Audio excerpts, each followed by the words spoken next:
رسول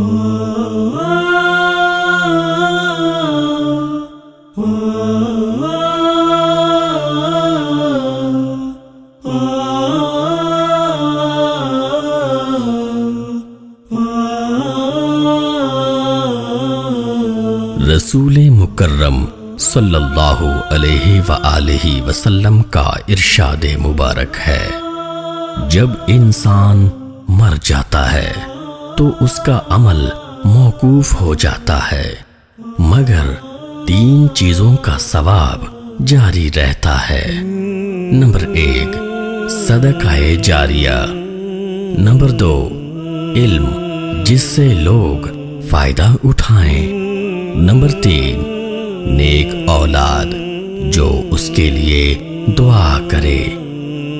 صحیح مسلم، حدیث نمبر 4223۔